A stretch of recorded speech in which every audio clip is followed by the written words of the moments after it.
everyone. I'm going to call the meeting to order for the Greater Rutland County Supervisory Union at 6 o'clock. We'll begin with the Pledge of Allegiance. Pledge of Allegiance to the flag of the United States of America and to the republic for which it stands, one nation, under God, indivisible, with liberty and justice for all.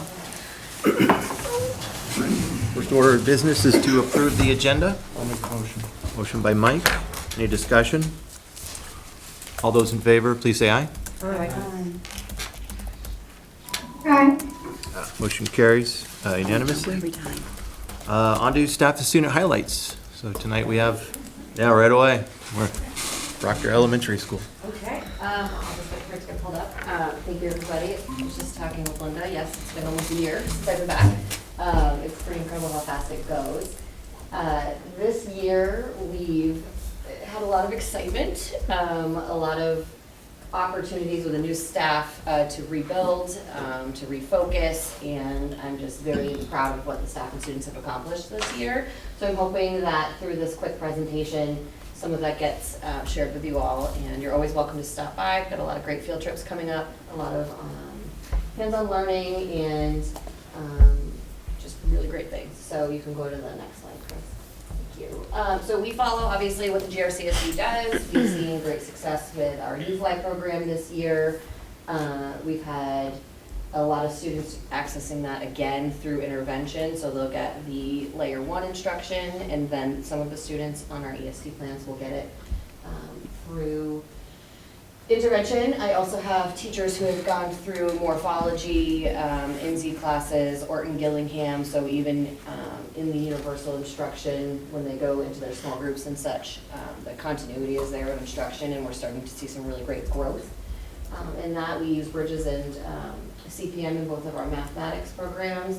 I have a lot of high interest with my teachers who are doing cross-curricular units. I haven't seen that in a long time. Back when I was teaching, that was something that we just always did.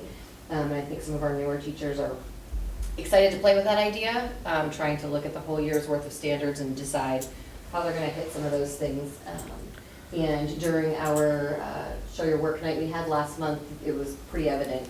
We had a 4th grade teacher who took an entire literacy novel and was hitting science and social studies and math, and it was quite impressive to see what the kids were able to take out of that and to really just enjoy it all. And part of our hands-on learning, working with Hillary Lambert, we have some connections now where kids are going to be going to Merck Forest. There's going to be a lot of just different hands-on pieces that kids are going to get. My staff has really embraced the tech-free Fridays even before, and anytime they have a chance to get outside and get their hands dirty, they're out there doing it. So again, really impressed with our staff. Our students have responded really well to all the programming that's been going on. There's a cultural shift amongst our kids now too. We're starting to see in more of our younger population an interest in learning again. As our kids are getting older and just kind of their experience in early education, it doesn't look the same as it does in a primary classroom. So we're still working on how to re-engage and further engage our upper elementary students to see the same light that our primary students carry with them all the time. So it is exciting, lots of growth.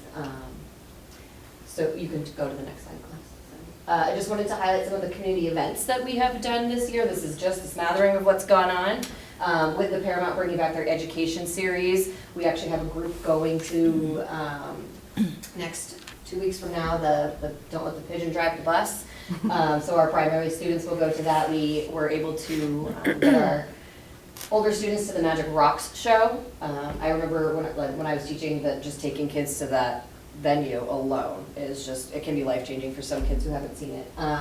Our music teacher, Mr. Cricks, was able to connect with the Vermont Symphony Orchestra, and we were able to take band students. I think it was 16 band students to the Disney in concert back in March. It was really awesome.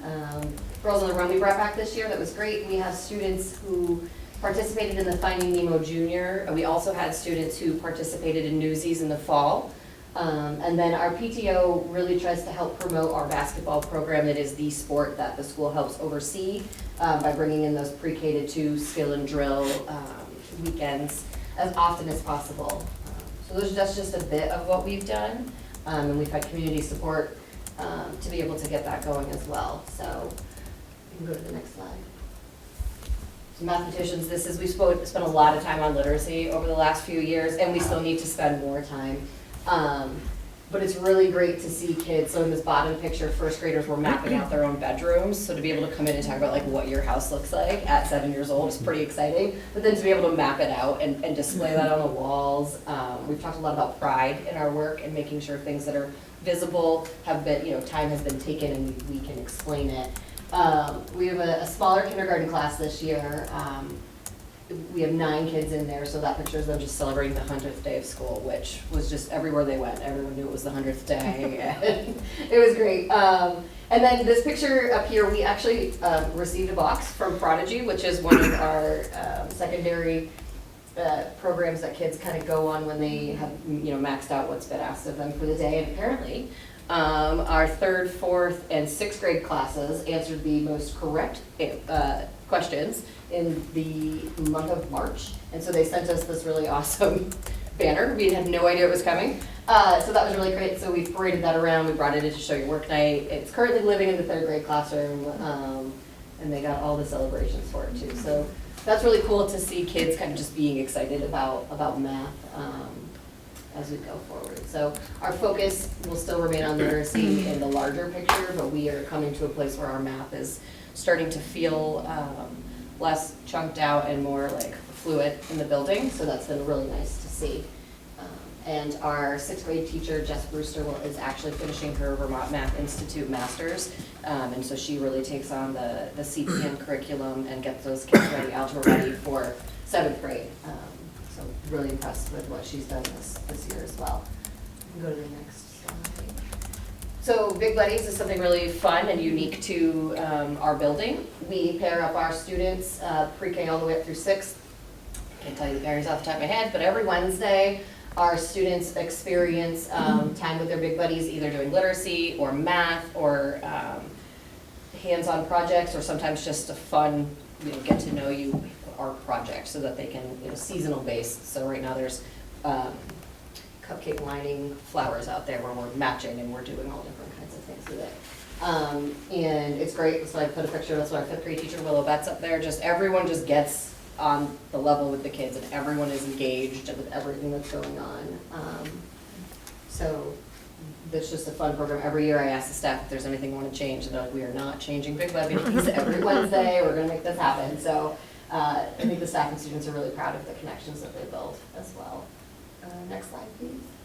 So music, we were finally able to hire a full-time music teacher this year, and we have brought back music in a very big way. We have students in grades 4 through 6 who I have are taking brass and woodwinds, percussion instruments. I've got guitars going, and we have individual lessons. We've got group lessons and piano actually that kicked off this year too. And so we are going to have our spring concert on the 19th at 6 o'clock. It'll be the 2nd concert that Mr. Cricks has done in our building. It's a kindergarten through 6 concert. Pre-K does their own bit for their families and for us as well. It's just been really awesome to see music back in the school. Kids really engaged in all of that as well. At the beginning of the year, we had a couple kids that took 2 instruments, and we let them play with that, and then we said, you have to pick one because this is a lot right now. But I think the energy that these kids have will also build into the program that Christy Papandrea does at the high school, which has been the goal over time. So we're excited to see where this takes us. And then our cute little pre-Kers just outside singing to dandelions and daffodils that they were planting. So great. If we could go to the next slide. Family engagement. So these are just some of the things we've done this year to involve families and communities. We partnered with the Proctor Pittsford food shelf, and we were able to raise $600 for the local food shelf. That was a PTO, not a fundraiser, well I guess it would be a fundraiser, but really just community access. We brought in coffee with the counselor. That's been really great. Parents come in, there's no sign up, you drop in, our counselor presents information to you. Last time it was on anxiety in your child, and it's right in the morning at drop off, and spends time with our families. And then a lot of what we're seeing happening is there's follow-up. So parents are like, I want to talk about this, but this might not be the venue. So that's been really helpful. We know that there is a lot of mental health need out there, so to have somebody a touch point in the building, even to pass out resources, has been very helpful. I just wanted to note that pumpkin pie and the face off, sixth graders had to raise $6,000 this year to go to Boston. And they did it, and it was really impressive. So they did a couple of different fundraisers throughout the year, but the most popular fundraiser was the pie sixth grader in the face. That one made $1,200 in 3 weeks. Blew my mind. So they did. We got to pie. It was 4 kids we pied, and then I didn't, but and then the last month they tried. The last bit of money they needed was the difference between going to Boston on a school bus or going to Boston on a Premier bus. I told them at the beginning of the year, I don't know if I'd ride that long on a school bus to Boston, but if that's what you want to do. So they did it. They did a pie and teacher fundraiser. That one raised just enough money to get us over there. And so it was volunteer based, so we all had our faces out on jars, just very similar to this one. And kids would walk by and they would stuff like $50 bills, and you knew who was well wanting to be pied. It was really great, actually. Our sixth grade teacher had the most money raised, and then our interventionist, and the kindergarten teacher who actually had our current sixth grade when they first started. So it was really kind of cool to see, and they were beyond jazzed for that. So we do have our spring concert. I didn't put that flyer up there yet, but we'll put that out to the community as well. I think there's 1 or 2 more slides. Yeah, so we do get to partner with the skating rink. They let us come over there to skate on rollerblades or ice skates. We also access that when we go up to the high school here in June to do the story walk that Linda McEwen and her class have put together. There's trails up that way.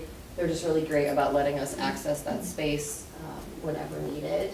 Our Healthy Foods A to Z is, as you know, at the SU level, everyone participates in that. Hillary has been great. She's about to get the gardens up and going again. I know the big presentation she's hosting at Wells this year, Proctor was going to be part of that, but it just worked out better in Wells for what was going on. And our sixth graders every year go to Starbase at the very beginning of the year to hit those science standards in a much more engaging way. Okay,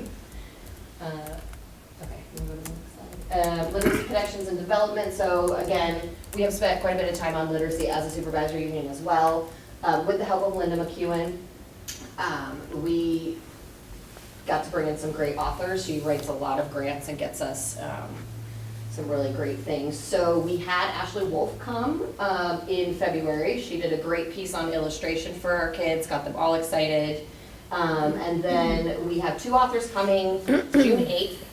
We have Jason Chin, who all of my teachers just picked out books, and we were able to use some more Proctor money for enrichment to be able to buy our students these books. And then our entire 5th and 6th grade are reading The Revealers, which is a book on bullying that is also being read at the 7th and 8th grade at the junior senior high school. So both of those authors will come. Mr. Chin will work with our kindergarten pre-K through 4 in mini lessons. He'll actually have lunch with some of our kids and give them that experience. And then Doug Willem will be at the high school with the 5th and 6th graders, and I think it's really great. I remember when I was homeschooled, I actually took a writing class with Doug Willem, so it's really cool. I'm actually really excited. We participate in Drop Everything and Read, which is also in the high school. I think it's a great way to just disengage with everything tech around you, pick up a book. There's no restrictions on that. You're just reading. The Revealers is being read during Drop Everything and Read, so it's allocated time, and there is questions and such that go with that. The most exciting thing that's happened at the administrative level for me in the last few weeks is finding out that we actually were awarded the Cliff Grant for the Children's Literacy Foundation. Linda McEwen, Lisa, and Julie McNulty all had to write letters. I had to write a letter. So we are going to be participating in the Year of the Book next year. It's actually a 2-year grant. So we are going to get $25,000 worth of materials, trainings, kids will go through a writing workshop.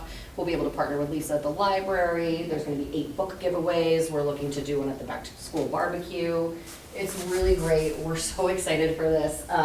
We tried for it last year. We ended up getting a smaller grant, so to get this and then have a second year of it as well is just going to continue to help us out. So you'll see probably something aligned with that in our continuous improvement plan for the following year. And then I just wanted to highlight the professional development that teachers have done, again, with a brand new staff, people taking initiative to really want to further their practice. right out the gate is great.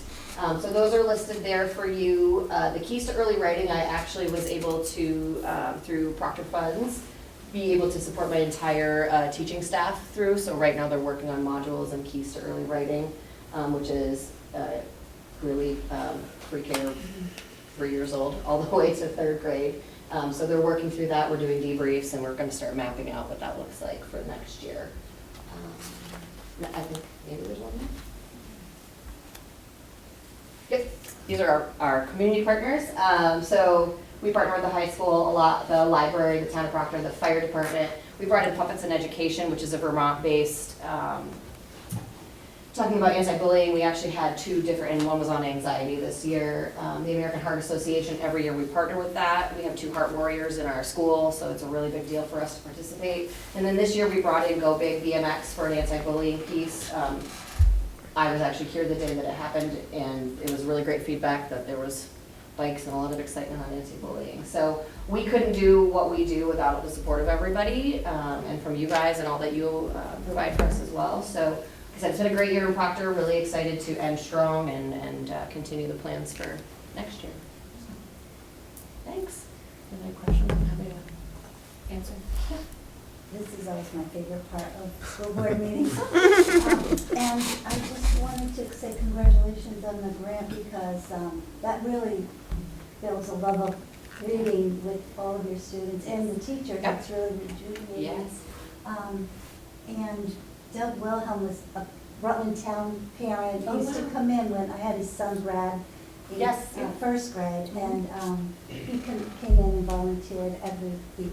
Yeah. It was just It's gonna be great. amazing. Super excited. It'd be great. Yeah. And then the last thing I wondered was, are there courses locally, local, like we have Castleton, UVM, I don't know what else we have in the state of Vermont, but are there courses that teachers can take through Castleton and UVM, or is it mostly online through the programs we have, like Bridges and? So there's a combination of that. So we do offer bridges, trainings and such at professional developments, but we do have, so I've got a couple of teachers going through their masters right now who do attend classes, sometimes they're virtual. We also, VTech also offers courses.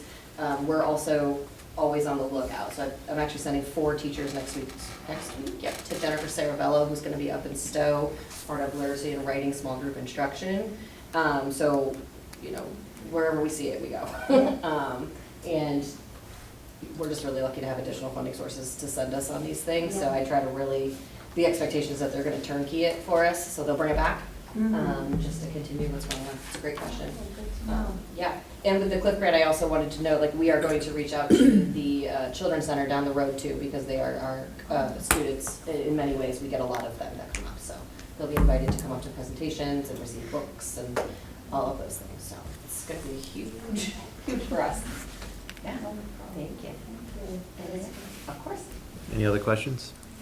All right, thank you. Great, Thank you for thanks. presenting and coming tonight. Yes, of course. Yes, thank you. And happy Teacher Appreciation Week to all of our staff. Thank you much. We couldn't do that without you. So. Thanks, guys. Have a great evening.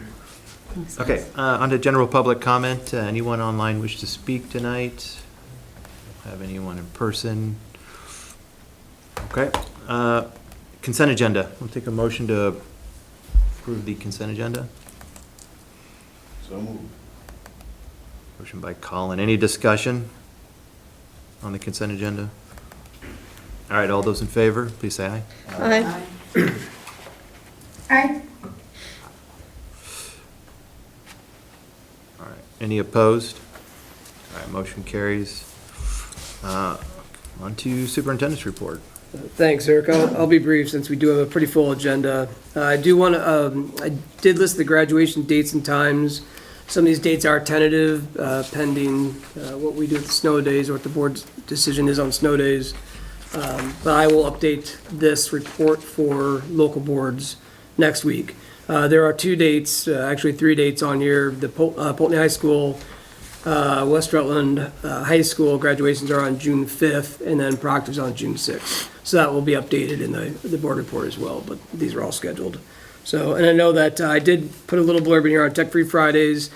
I would like to talk a little bit more about that at our local boards, have some of our admins discuss the initiative, what it looks like in their school, and what the next steps may be for that as well. So there's a legislative update. I will be updating that as well based on what's occurring in the state this week. But I would like to I know in here there's a H650, which is around the ed tech products. I did see that after it passed out of the House, there was an addition to that bill around a 5-year hiatus on use of AI in schools. And so that's something which we'll be updating that. I know I did talk with the central office admin about this today, and obviously while we, as administrators, we understand the intent behind the ed tech reform bill, but there are some concerns that we have obviously with just what this may look like, and obviously any sort of operational burdens may place upon us as schools, as districts, as SUs, and across the state. So I thought Monday when the Senate discussed it at their 8:30 meeting and they took testimony that particularly the one senator that took it and said she was going to work on rewriting it, Yeah. that they were going to, and I thought at least two of them said they were going to reduce, they weren't as worried about Correct. the time, that they would lessen that to maybe 2 years. Right, and that's Yeah. why we'll update that to see what to come back with in the redraft, correct. There were concerns, I think, as Representative Granning, E.D. Granning, I think was one of the representatives expressed some concerns over some of the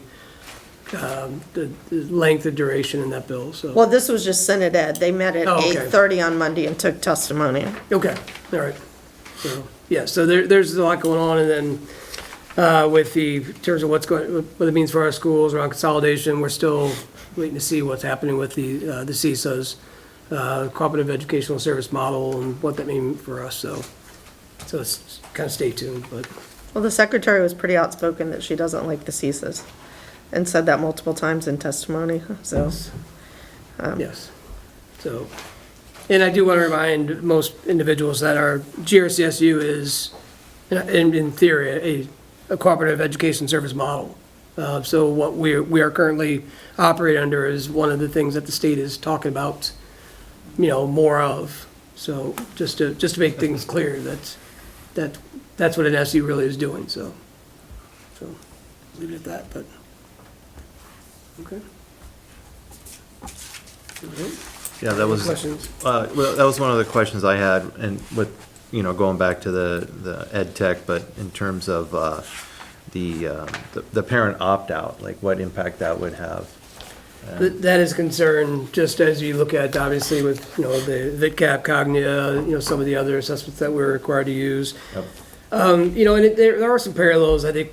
I know I didn't say I was going to talk about tech-free, but one of the things that we have talked about all year is just around technology use in our schools. And we want to make sure that if we are, we're not tech averse, but we want to make sure that if technology is being used in the classroom, it's something that's being, it's supplementing education, not supplanting it. And it's being used in innovative ways that are going to put our kids at an advantage and not be at a disadvantage. We have seen at times in some of our schools and classrooms that there are kids who are sitting on a program, way too long. I think that's over the course of the year that has dwindled in a lot of our classrooms. But we really want to make sure that, we feel we have great educators here in the GRCSU, that we want to see the kids that are accessing the quality of their instructional practice and their approaches as opposed to a device. And so as we're looking at Tech-Free Fridays, it really is, to be honest, what we should be really looking to do on most days in a lot of our classrooms. And that is, if technology is being used, it's being used appropriately, age appropriate, and like I said, but not it's something that our kids are just sitting there, just kind of being held hostage by a tablet or a Chromebook. Yep. So. But I do think it's dependent upon if you're in the lower school or upper school, because we talk about preparing our students beyond that marble threshold or whatever that is. And while I understand the tech-free, I also think it's a lazy way to teach students, because this philosophy of all or nothing isn't really teaching them anything. It's like having the child that's never had sugar and then it goes to grandma's house and they have 6 chocolate chip cookies and 2 candy bars. So that's kind of my analogy with what they're doing with taking phones away.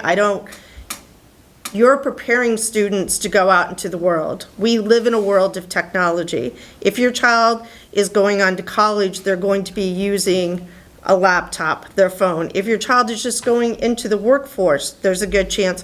I have a brother who's a rancher. He's using his phone to calculate feed, to calculate, grain, to calculate how many bales per acre and things like that. So the fact that we are having this strange conversation about technology and perhaps we need to also remind Montpelier, they were the ones that told us, the minute you have one-to-one, you're a supreme school. Which is why a lot of us in this SU have so much technology, at least in our old SU, have so much technology within our school. So I understand, I think they spend too much time on it, but I also think teachers used movies and things like that in the same capacity. If you're a lazy teacher, you're a lazy teacher. It doesn't matter what kind of technology you're using, you're just lazy, period, and you're not teaching. And so I do think that we really have to think about how we are helping students with technology and using it as we move them into the workforce. Otherwise, we're doing them a disservice. Correct. And at least I think that's the crux of the discussions that we've had with, with our admins, the admins and the staff is that technology we feel, it's embedded within the ed quality standards. So there are Right. there are tech standards in there.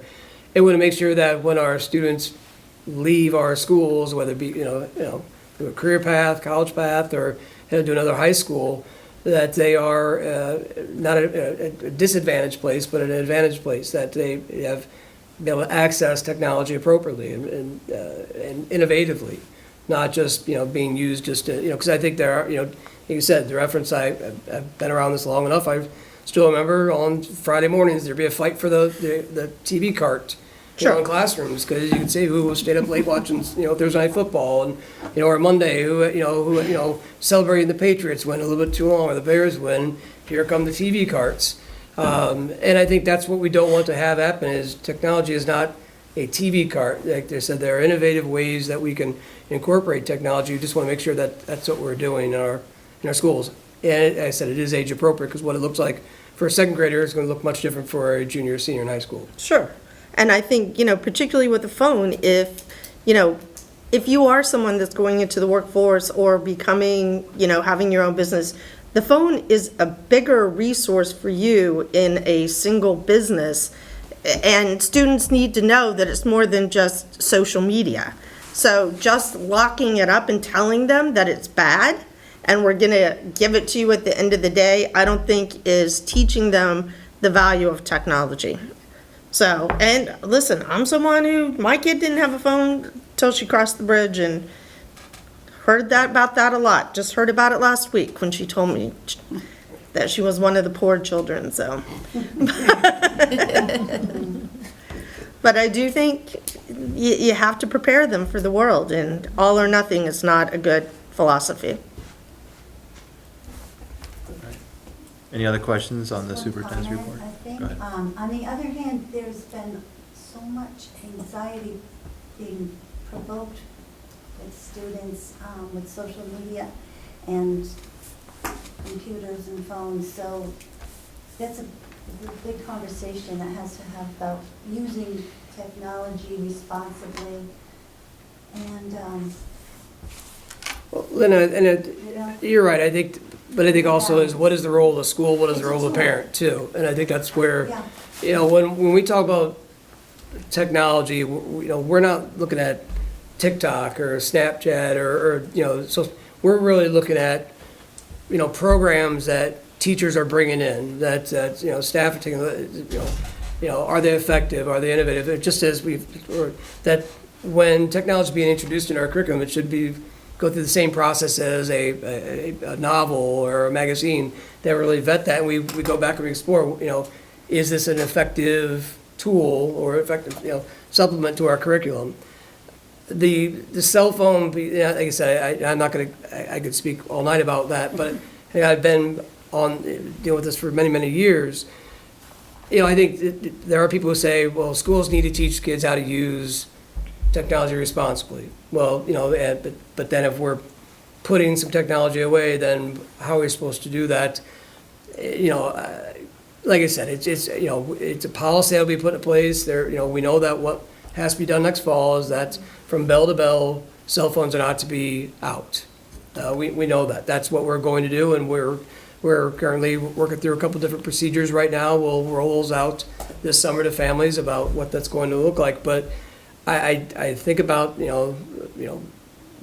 moving forward as kids are moving into collegiate settings or career settings. We just want to make sure our kids are in a place of advantage as opposed to disadvantage because of what they've been exposed to. And then that's the big conversation is we have to somehow balance an appropriate use of technology as opposed to an inappropriate use of technology. And I think that's what we're trying to look at. One of the things we have talked about is a digital learning framework, which really kind of lays out the balance of how technology is responsibly used in our classrooms, in our schools, and what that looks like.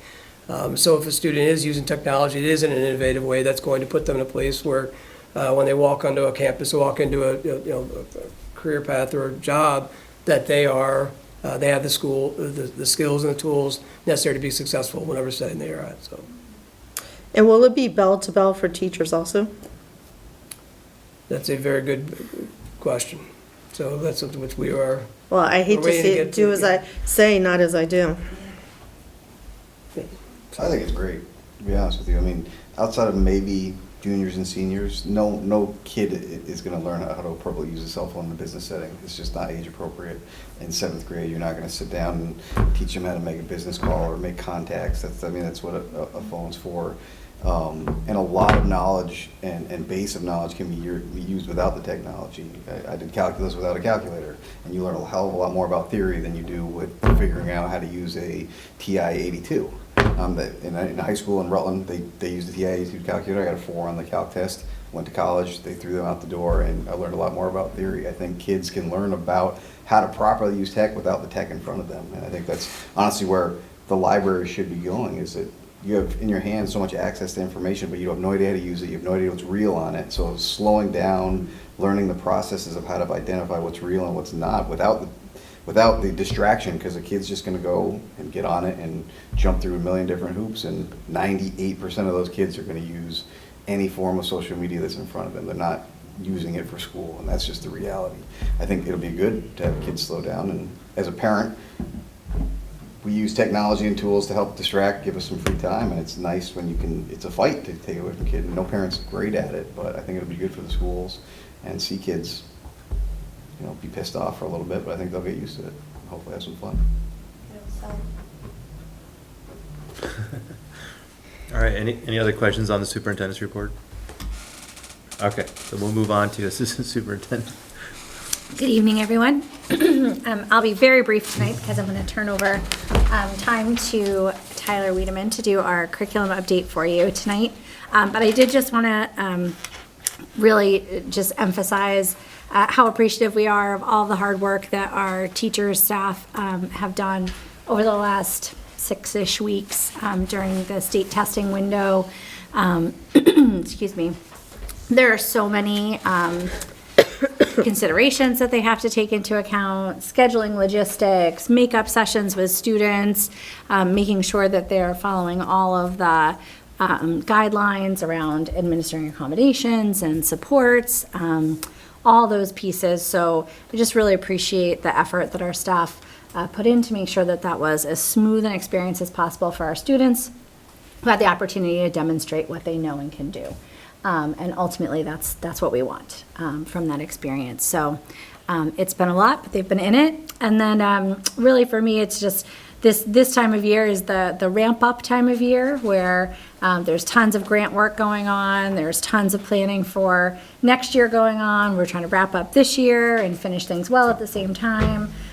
So lots of great conversations underway through all of those processes, but really just continued focus on that work at this time. I'm happy to take questions or turn it over to Tyler. And Yeah, did anyone have any questions on her report before we move on to curriculum? No? All right, thank you. As Chris pulled up my slideshow here, I find it funny, and I look at this to where Liz's presentation was all pictures and color and everything. And she's elementary-based background. My background's in middle and high school. There's no pictures. So, anyways, if you want to go to the next slide. So what I thought I would do is, when I presented to you back in October, I believe it was, or November, I listed a number of priorities that were, I guess, my work for the year, if you will. So what I decided to do is go back to that presentation and give you an update on those priorities. So that first priority there is building consistency and fidelity within our math and literacy block frameworks. So essentially what we have there is we've gone forward with implementing bridges across all of our schools. So that's been ongoing and getting a lot of good positive feedback from that from our kids, from our teachers. Our in-service planning times have been devoted to various elements of Bridges instruction. Our most recent in-service we did, Bridges has a lot of manipulatives and instructional games built into their system. And when you hear games, it's not just like a fun game. There's actually learning involved in the game. So we had teachers all come prepared to that in-service with a game that they could share as part of that Bridges curriculum, so that we could then spread amongst of our schools, saying, well, Rutland Town does this one, and what does Proctor Elementary do? So it was a good sharing moment. It's a good learning moment for our teachers, again, as they're learning that curriculum for their first year in implementation of that. Then also, Liz touched upon this a little bit about our Keys to Literacy training. Myself, Lisa, Liz, and two other teachers participated in a Train the Trainer Keys to Literacy class. What was that, in January, I think we did it? Yeah, it was a while ago. It feels like yesterday, but it was a while ago.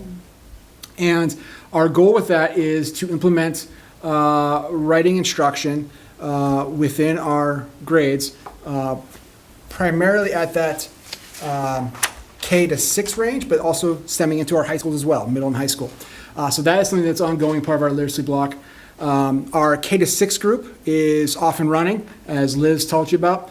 Our 7 to 12 group with our admin, we are engaging in more conversation because we don't want to recreate the wheel. And this is not a open notebook, go to lesson 1, follow lesson 1. It's a framework designed to fit into what we're already doing. So building writing into what our current practice is. So again, that looks a little different at the high school level than it does at the elementary level. So a little more ongoing conversation with that group is what we already have planned for the rest of the year, and make sure we're implementing that with fidelity for next year. So with Keys to Literacy, 3 people from Proctor Elementary and the 2 of you went for training. Yes. So what are the, a West Rutland teacher. And a West Rutland or teacher. interventionist Yes. also. okay.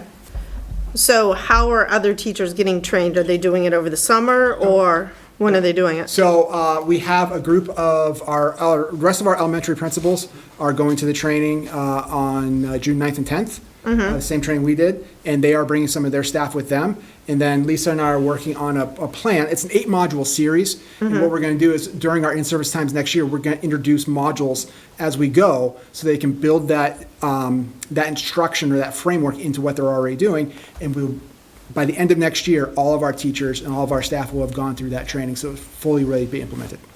So when we start school in the fall, will we all be ready to start with Module 1? Yes.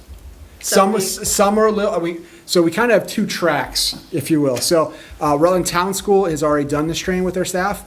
So they're going to be kind of our teachers, if you will. They're going to help us implement this across the board. And then also Proctor Elementary will have done, I think, the first 2 modules, correct? At least. Yeah, maybe module 3 and 4, so that we are going to have, like I said, a little bit of a different track system. But yes, hitting the ground running, first day of school. Okay. If you want to go to next slide. Okay, so then research and adopting a middle school math program to expand access to Algebra 1 8th grade.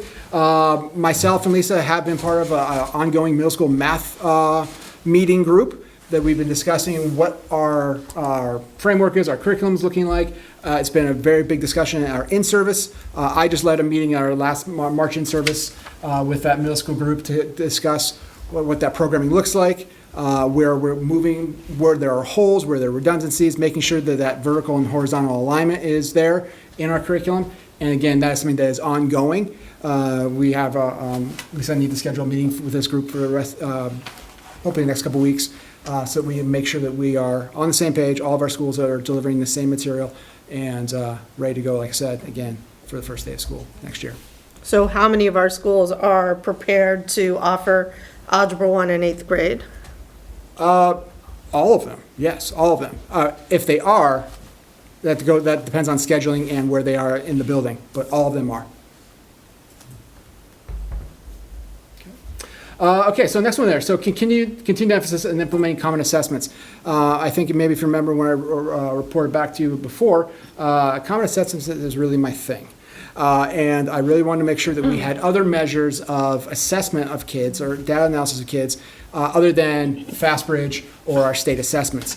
What we're looking at is what do these assessments look like day to day? How can we gauge where our kids are on a day-to-day basis using formative assessments? So we've used a lot of PLC time in our in-services for our PLC groups to talk about what their instruction is, to plan for these common assessments, and then moving into the expectation for school year for next year, 26-27, all of our content areas and all grade levels will be implementing at least one common assessment per month. And in March in-service, they were given that task to figure out what that looks like for their content area and their grade level. And they were able to plan out, almost every single department or PLC team was able to plan out September, October, and November's common assessment. Now, granted, it's going to look a little different because not all of our buildings are on the same schedule. Some have classes every other day, some have them 5 days a week. So what we're going to be working with in that group of teachers is what does the data analysis look like? What does the time frame look like? You know, we don't expect teachers, even in the same building, to be teaching the exact same thing at the exact same moment every day. You know, there's variance. That's teacher craft. So we are expecting our teachers to be within a unit of, in the same unit, and then deciding what that common assessment is, and then looking at the data analysis of that, which I'll talk about in a little bit. Okay. Are there any schools that aren't teaching Algebra 1 in 8th grade next year? You said they all have the ability based on schedule, but are there any that don't have a plan? Because it really doesn't make any difference to me if you have it up there if they're not actually doing it. That's fair. I'm not sure at this point just because schedules are not completely done yet. Okay. So we're still in the process of scheduling. So as soon as those schedules are done, we'll be able to assess what classes we're offering, what we're not. Okay, I think that's information that would be interesting to come back to us and let us know if someone isn't, why it isn't happening. Yep, that's completely fine. Yep. Okay. Chris, if you go to the next slide for me. So I also talked about updating our website. Actually, we're going to be looking at updating all of our websites over the summer. So that's going to be an ongoing summer project for me. So we have all of our most up-to-date scope and sequences, information about curriculum, all out there in a very user-friendly way. Maybe some pictures. Maybe. You can borrow some of Liz's. I'll borrow some of Liz's, yeah. So then I talked to you about building capacity with our administrators using Open Architects. Open Architects is our data analysis program that we use. And I'm happy to say we've gone a step further than just building fidelity with our administrators. We had a Open Architects session in our last March in-service for teachers. And all teachers now have access to Open Architects so that they can go in and look at the data analysis dashboards for FastBridge, for behavior, for attendance. You know, really, it's a very much an ever-evolving platform, Open Architects, because we're starting to look at things like, wow, it'd be nice to have this view. Well, then we can email the company. They're pretty good at giving us those views. So, and our teachers are interacting with this program and giving us information and say, we'd like to see this. How can I see this view? It might already be there. We have to dig further, or it might not be. So we contact the company and see what they can do.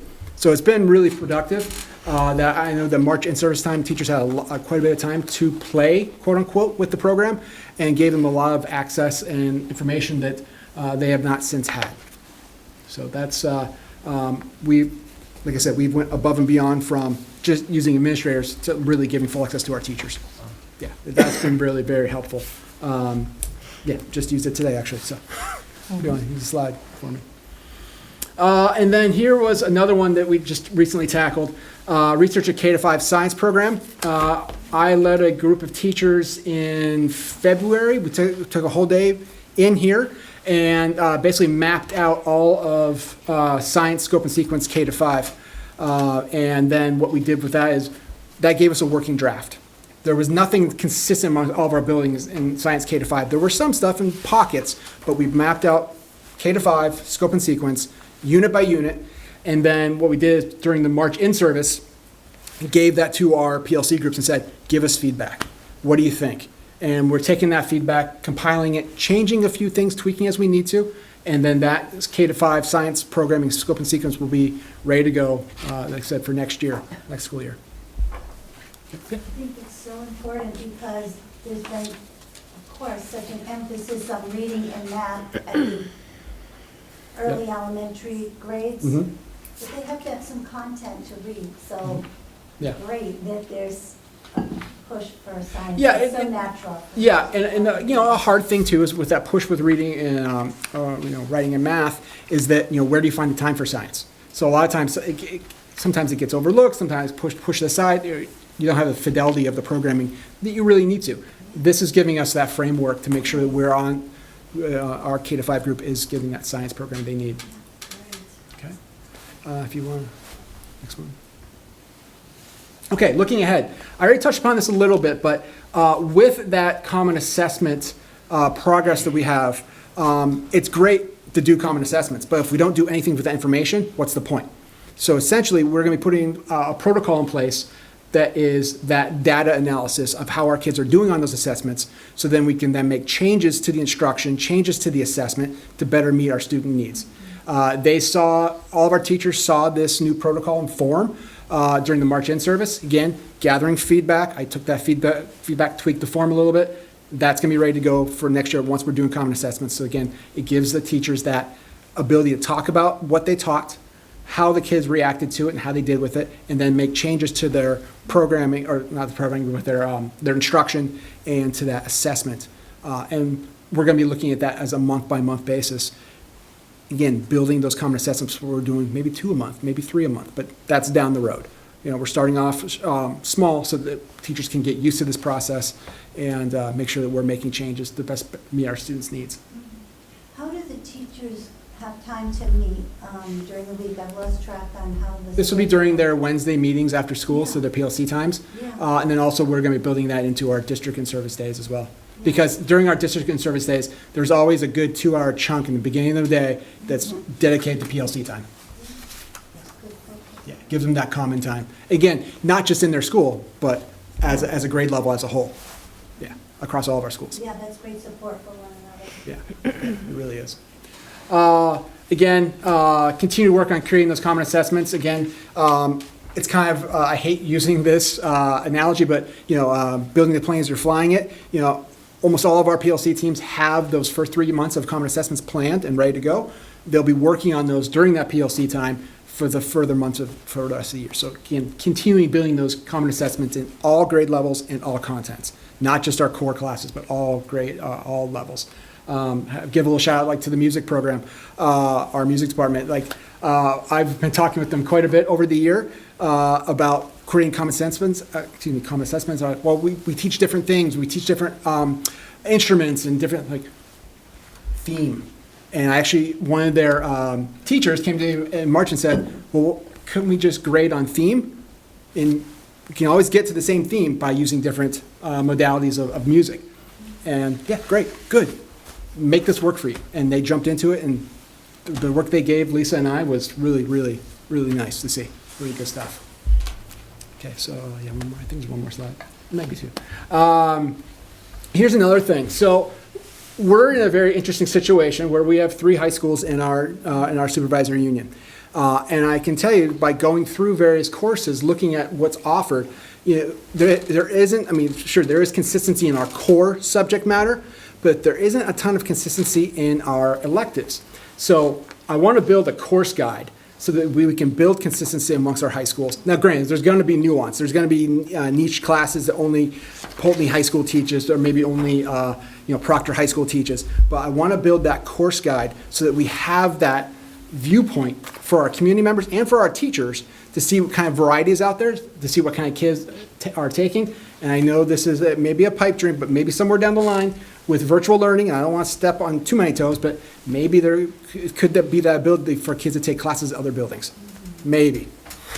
Again, I haven't talked that with these two, so they're going to hit me later. Logistics, it's always Logistics are hard. right? And then again, supporting that, as I mentioned to you, Lisa, a little bit ago, but supporting the implementation of Keys to Literacy framework in all of our schools. That's going to be an ongoing project for our in-services next year as we work through those modules. Okay, and then one more. Oh, that was it. Sorry. And then those are really just some of the high points. Granted, there's way more work there, and I have way more summer projects planned for next year to be for implementation in the fall. So I know I went through that kind of quickly. No pictures, but any questions at all or comments? Any questions? I have one, just what you just said. You said like every high school will have like some nuance where a class will be offered. Like why would that class be a priority in one high school versus another? Like, is it It could be. The ability that a teacher may have, or A lot of that is. A lot of electives do come down to teacher background and teacher interest and student interest. Even though we all live in the same, in the same county, our kids are very different, building to building. Very similar, yet very different. So there might be that interest level that, hey, a teacher has this background, I can teach a class about this. Yeah. Okay. All right, thank you. Thank you.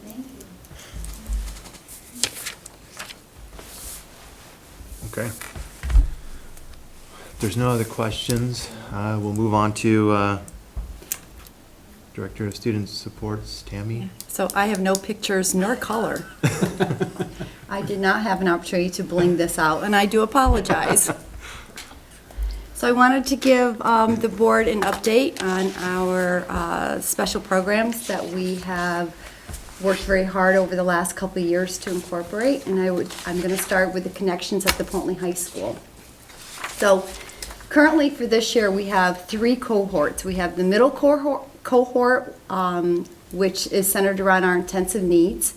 We have the high school cohort, which is 6 students who volunteer, who started volunteering at the Young at Heart in both the dining room and the thrift store. And then we have our transition cohort. Those are our kiddos who are 18 and above. We have 2 that are from Lehigh, who we developed a hybrid program for. They'll be graduating in June. And then for our other students, we worked on increasing the community time. So at the beginning of the year, we had talked about our goal was to get our kids into the community, to be working on skills. So currently, we have students who start their day at Castleton Gym, and then they also work at the Milestone Golf Course before arriving back at the school to get to work on their IEP goals in the afternoon. Next page. So for next year, we do have a small group of incoming 7th graders. So we had to re-look at our programming at Pulteney and the connections to meet the needs of all of the students. So we are really excited about our middle school hybrid group that we'll have next year. They will have alternative ELA and math, but they also will be able to experience inclusion in the gen ed classrooms in science and social studies. The goal of this group is to support students in accessing the core curriculum while meeting their unique learning needs. The second group that we'll have is our Connections Intensive Need cohort. They require the highest level of support within any of our buildings. The goal for this group for next year is to continue with highly individualized instruction and to build foundational skills and independence, and that will include getting them into the community. And then we have our Community Connections cohort. The goal for them will be to increase their community engagement. So right now, as I mentioned previously, we're utilizing Castleton University, and the golf course. We'll be looking for other places like Williams Hardware Store, possibly Shaw's, for them to be able to experience some work experience for next year. And then, so the restructuring of this is to align with the supports of the students' needs. And the next slide. What does hybrid mean? So it will be, so the ELA in math will be a special ed teacher instructing that, a modified curriculum.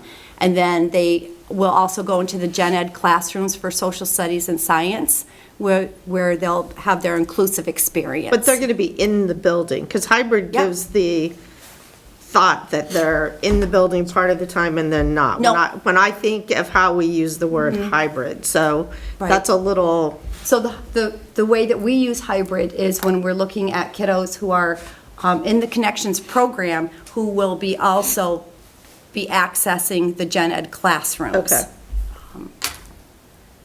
Okay, you can go ahead.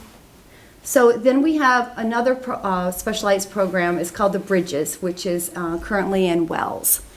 The classroom has evolved. Last year, we had, the students were, because of the behaviors, were mostly contained in the Bridges classroom. So now the Bridges classroom is not just one big classroom. It is a breakout of 1, 2, 3, 4 rooms, and with a central location. And what we did was, throughout the year, we worked on getting the students into the gen ed classrooms, accessing the school environment, the playground, lunch, recess, with gen ed peers. It has been very successful. We have students who are going in for like maybe math instruction in the gen ed classroom, if that's their strong, or ELA, and they're spending time with the peers. They're doing activities within the school buildings. So this program has been very successful. We worked really hard working on the self-regulation, the emotional regulation, and the social interaction. We have a BCBA that works in this classroom, in this program, as at Poltley, to work on developing those plans with the staff, train the staff, be able to collect the data, look at the data. Midway through the year, we did get a new student and a new staff member. So that was interesting to see how, everyone interacted, and it went very well. We are proud to say that we have 3 students graduating as 6th graders at Wells, and they will be transitioning to the Connections program at the high school. So it's exciting for us. And then to look forward for next year, I'm currently working with a couple principals as we start to look at cohorts in other buildings, to look at programming to meet the needs. And Connections will continue next year, and Bridges will continue next year. So we're excited. We've seen some great growth wrapping these supports around in a therapeutic setting for them. Any questions? I had questions about the Connections program. Might have to refresh my mind, but it's basically one large group of students, right? Well, we actually have 3 classrooms Okay. that we're utilizing for them, so that we can break them out into their cohorts to work on their individualized needs. And because we do have some going into the community, so the older kiddos that are going into the community and their needs are getting met, to getting the life skills, getting them ready when they age out, would not be compatible with our middle school kiddos that we have. So that's why we utilize three spaces at the high school for Okay. that. That's what I was curious about, because Yep. if you had, kids coming in 7th, 8th grade, and then you had older kids Right. in there, how does that work if it's Right. just one class, No. or, okay. Joe has been very generous and working with us to develop the space. And the only time we may have the groups together is if we are cooking, because in the main room is where our kitchen is. So they may prepare snacks and enjoy that downtime, that social time. But our kids are moving and grooving, you know. We've got them going in and out of classes, in and out of the community. So keeping them busy, Yeah, yeah. that's great. And then for Wells, for the Bridges program, I didn't know that it was, you said it was like one room, but 5 or 4 spaces. Right, so you've been in the school. Yeah. Okay, so, yeah, I was gonna say, do you remember, yeah. Couple times. So you know where you walk in the front door? Yeah. If you were up, right on the right is all those smaller, it used to be for related service providers. So speech would have one room, and then OT, PT, and then the special ed classroom was in there. Okay. We've taken over that whole area. Oh, So we have the bigger classroom, and then we had the three breakout rooms. So that's where the students can receive their related services, their one-on-one instruction. If a student needs a break, you know, to de-escalate. So that has worked really well for our kiddos. okay. And since the program has started there, from what I recall, moving it from the previous location when it was the Wellness Center to help incorporate students into more Yep. general ed settings. Yep. Have you seen more successes Yes. because of that? Yes, Okay. we have. Wells is very welcoming, and the principal works really close with the staff, and we have seen some great, yes. Great. It is nice to see some of those kids interacting with their social peers in the gen ed classrooms, and on the playground with them, eating lunch with them, Halloween parade. Halloween parade. The little parts of being part of Yep. a school. Yep, and so I have very much enjoyed the progress that we've made.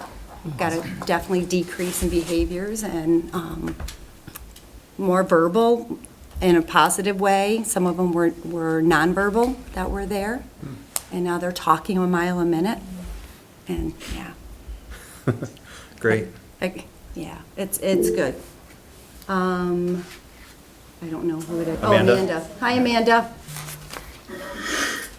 Hi, I was just wondering, you mentioned like the program's growing.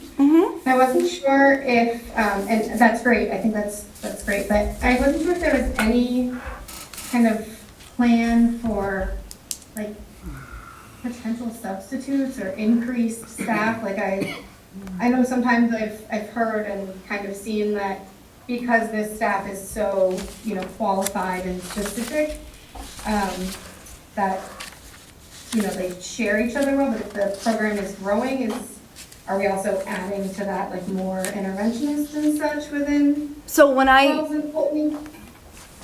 So when I use the term growing,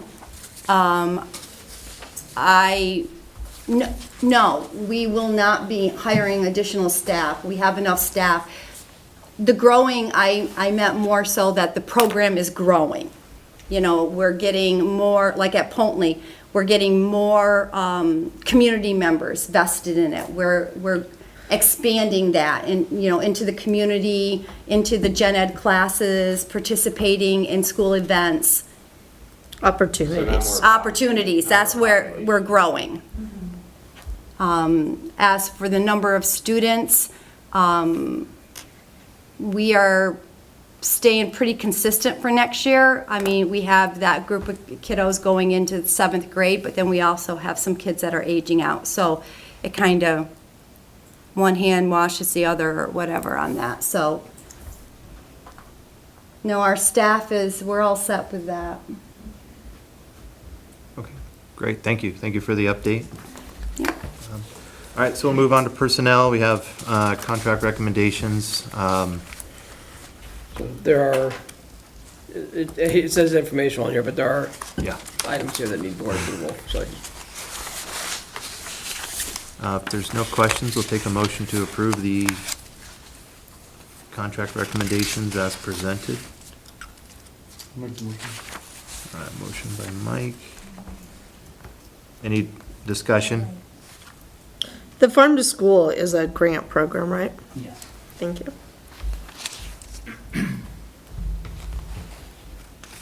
All those in favor, please say aye. Aye.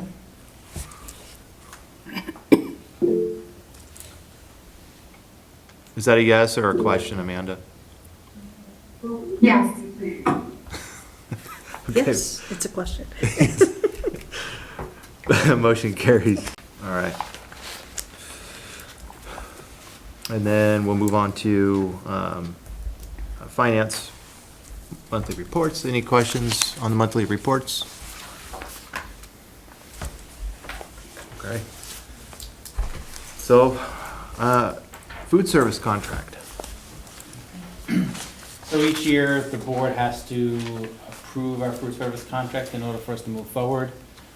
We have to go out to bid every 5 years, is a 5-year cycle. The initial contract is for 1 year, and then we can do up to 4 one-year renewals. We are currently in year 3 of our 5-year cycle, so next year will be year 4. So FY '28 would be our final year before we, when we would be required to go out to bid. You can go out to bid early, but we're not looking to go out to bid this year. We're looking to continue with our current provider. The increase in rates is based on CPI, which is the maximum that they can do. It's a 3.9% increase, and in the packet was the report with the new price schedule. Lunch is $4.92, breakfast is $2.87, and then the conversion rate for non-program food is $5.16. Again, that represents a 3.9% increase over last year. Our programs have been better than breaking even, so we've been running surpluses in our food service program, and we've been able to utilize those funds to upgrade a lot of our equipment in our kitchens, stoves, dishwashers. We've also been able to fund the healthy foods program that's in all of our elementary schools. Is that a decision that we make, or a decision this group makes, or collaborative? Which decision? As far as like where to, like, increasing the quality of the equipment versus maybe increasing the quality of the food in general? Because I've heard like mixed reviews on the quality of food, so. So the two sort of are not related, and so the surplus funds we have to put back into the food service program. Okay. And so one way to do that is to upgrading the equipment. As far as upgrading the quality of food, I mean, that's really done through the bid process. And so when we go out to bid, we specify like what we want the program to look like.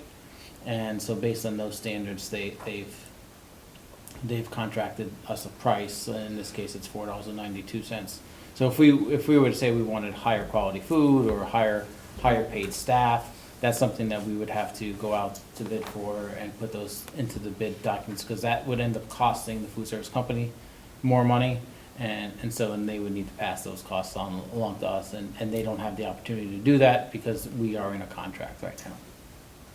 Do we do like survey, like, how do we find, I mean, what I hear is word of mouth on occasion, and sometimes from my own kids, so I can only like, I mean, I can make what I find to be an exceptional meal, and, they can be like, this is terrible, So I don't want to like put a lot of weight on it, but like, it is kind of important to know, like how do we find that out, or how do we gauge that? Definitely, there's a lot of subjectiveness to, I mean, we do get complaints, and the complaints are usually dealt with. I mean, I usually, if I do hear about a complaint, then I usually am in contact with the food service director for our program, as well as the principal, to find out more information, and then deal with it as necessary with either the kitchen staff or the food service management company, parents.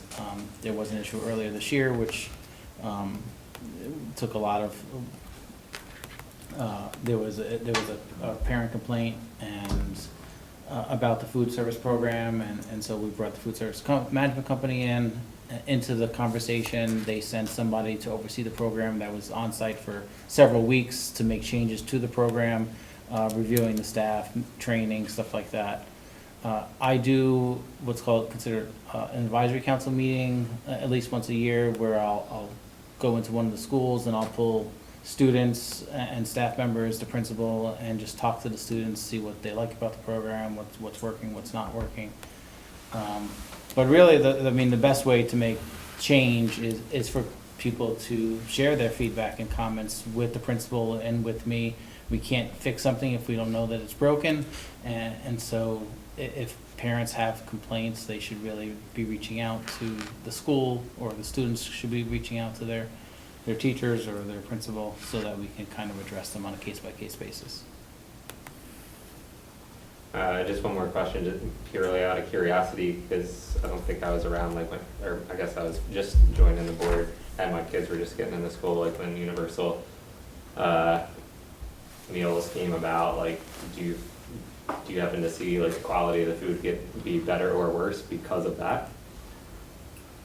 I don't think so. I think, in my opinion, I think the food quality comes down to a lot, but based on the people that are in the kitchen. If you have more experienced people that take pride in the work the food that they're putting out, then they're serving a better meal. Sometimes lack of training, lack of experience, or just lack of pride in the food can result in poor quality. Obviously, some of the food, that we're purchasing is probably not up to the same standards as like when you're going to the grocery store and you're picking out your best tomato and your best apple. We're ordering from wholesalers who are sending us a box of fruits and vegetables, and we're also ordering from USDA foods, and so we don't always know what we're getting, and so the quality isn't always to the same standard. The USDA meat is not going to be the same standard as to when you're going to the grocery store and picking out the best chicken that you like or the best turkey that you like. So that's I think part of it, and then part of it is going to be the staff that are in the kitchens, and our food service staff have not. And I'm speaking specifically to just the food service program management company. We do have two schools that run their own food service program, and that's not, anything that I'm talking about right now is not reflective on them. But our food service staff are some of the lowest paid staff, and so the quality and the experience that you're attracting may not always be the highest. We're not paying what you would pay a top chef, and a lot of them are sub $17 an hour or $18 an hour, and so that's tough to find highly qualified staff. Yeah, I guess on the universal meals, it's like you want to feed every child, but if the food that you serve them they throw in the garbage because they just don't want to eat it, then there is a lot of waste. Yeah. And I know when we went out to bid, one important factor in our bid documents was that they increased the wages, because back then they were only, I think, like $13 an hour. But wages, and we're in a 5-year contract, and wages have moved so fast over the last 4 years, and so we're always playing catch up, and we're behind the and we have, unless we go out to bid, we have no control over making those wages higher at this time. I'm just curious about this company, Whitson. I hadn't heard of them. So Where are they from? Our actual contract was with the Abbey Group when we went out to bid. They were recently purchased this year by the Whitsons. Oh, that's why they did sound familiar. And do they hire the staff, or does the school hire? They hired the staff, yes. Okay, so Yeah. people apply there. And Yeah. I know they try to use some local food at times, right? So. Yes, to the best that we can. Yeah. Local food is more expensive. I would estimate that our local food percentage is currently probably around 10%. Or at least Abbey Group did. Does this company now? Yes, we're using the follow same providers, Same, same okay. wholesalers, yeah. Thank you. And do they have to track what their food waste is? I don't believe they're tracking food waste, no. That might be interesting when we go out to bid. That gives you And an when indication of how much, we have to separate it. It has to go into a separate pail, so it wouldn't be difficult to track. I could speak to the principals.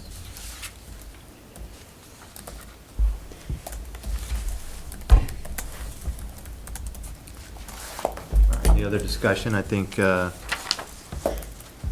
Louis would need a motion to approve the service contract for FY '27. I'll make that motion. Okay, motion by Tim. Any further discussion? It's just for the price, not for the contract, right? Correct, yes. The contract stays the same, it's just updated. Right, Okay. price schedule. Is that what the students pay? No. Like a tip- No. So it's currently free for Yeah, students. Yeah. I Well, figured that yeah, was- this is what we pay to the food service management company. All right. Okay. All those in favor, please say aye. Aye. Aye. Any opposed? Okay, motion carries unanimously. All right, on to new business, custodial staff and facilities director discussion. So this is what we, based on what we talked about last month. We'll open it up for discussion. So I thank you for doing the work and providing the document for us. I think when you look at what the cost savings is and the time to implement a new program, there's probably not a real advantage into changing, in my opinion. When I was looking at it, I thought the point maybe wasn't cost savings. It seemed like an important use of our resources being the custodial staff in order to keep clean, safe, well cared for schools. So I wonder what is the real point of moving, to this model. I thought it was maybe use of resources was like the main idea rather than cost savings. And there could be important cost savings down the road because of having shared resources and getting the work done instead of hiring out extra people to move equipment out of the building if you're putting down carpet and, I don't know.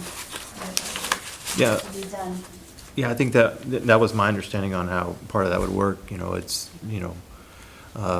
instead of having independent facility directors and having it done through the supervisory union, there's more room for sharing those services and then also experience too. Yeah. Yeah, so I think, I think that's all correct. I mean, initially, there's not any big savings in wages and benefits. It's more, if done correctly and if it's successful, are we creating operational efficiencies and putting highly skilled people that in charge of all of our buildings that could make better decisions, and will we see savings in the work that they can do in the saving and their knowledge of the buildings and the systems that they run their buildings. So rather than, if we have a more knowledgeable person, rather than calling a contractor that's gonna charge us $150, $180 an hour to come fix a boiler, will we have a facilities director that's in place that can troubleshoot it himself and correct the issue without making that first immediate call to call the contractor, and have the savings that way, and just see if efficiencies and savings through that form. And then also being able to provide better coverage in our buildings with a larger staff base, and when we have an absence in one of our schools that only has one staff member during the day, and we have another building that has two staff members during the day, being able to send one staff member to the other building for either whole day coverage or even just part-time coverage if they need somebody at lunchtime, and then they can just transfer it back and forth just to be able to provide that coverage, because finding subs is not always easy for custodians. So I think that would require a deeper dive to know then what qualifications are of employees, because you couldn't base that decision on what we just received, not knowing what backgrounds are of current employees. So, and I don't think there is substantial advantage into creating a new program and starting with all new employees, because you don't feel like you have people. I mean, I guess my question would be, do we currently have on staff in any building someone that can troubleshoot a boiler on their own. Not asking who, not asking where, just asking, is there someone on staff that can do that and currently does that? We do, I think we have several facilities directors as well as a licensed master plumber That currently do that? in one of our buildings, yeah. That was my next question too, is, in terms of like skills and, you know, a plumber, electrician, someone who can do that work, rather than calling, you know, a whole, you know, licensed professional to come in and do it, and they can't get there till next week or something like that, I don't know.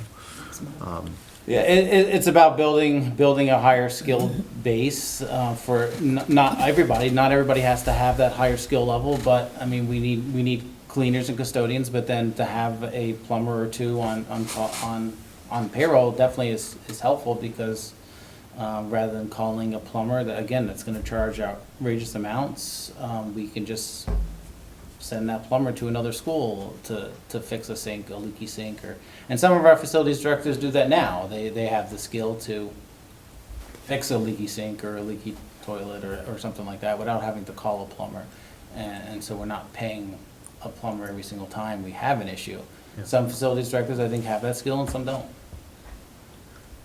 And oh, good. I was just gonna say, that's my understanding of what a facility director should be capable and able to do, is, you know, a lot of troubleshooting and figuring out, and, you know, if it's beyond their skill, then to not call someone every time something happens, yeah.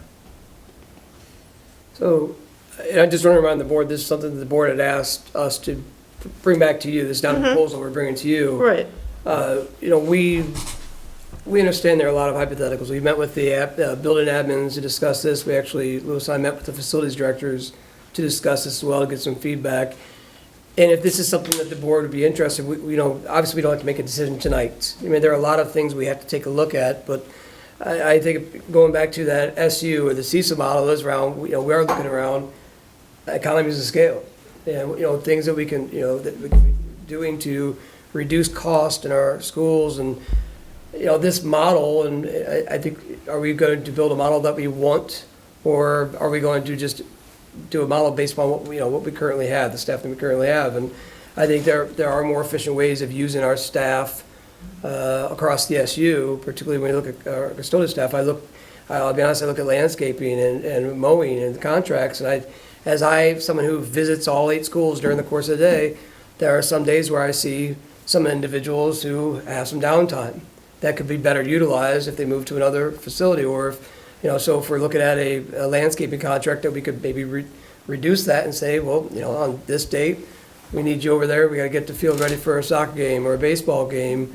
So there are a lot of things that we can do with this model, but we know that just tonight, this wasn't a final proposal. There are a lot of hypotheticals. It was just for you to see that, and the one director, the 2 director, one from a cost perspective, as well as just some potential pros and cons, but there's still a lot of things to consider. The building admins brought up some very good points. The facilities directors brought up some very good points as well, and both parties were open to this idea if it's done right and done well.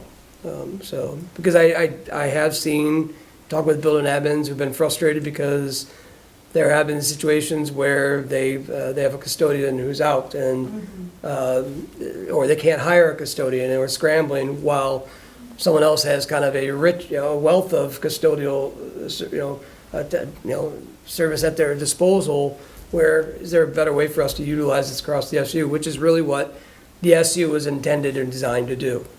And so, like I said, this was just a draft, knowing that if the board was willing to, you know, to consider this, that this would be something which during budgeting discussions, we have to really, you know, do a deeper dive into this to see where we're at, and to move to a more concrete model. So I did have a question around budgeting.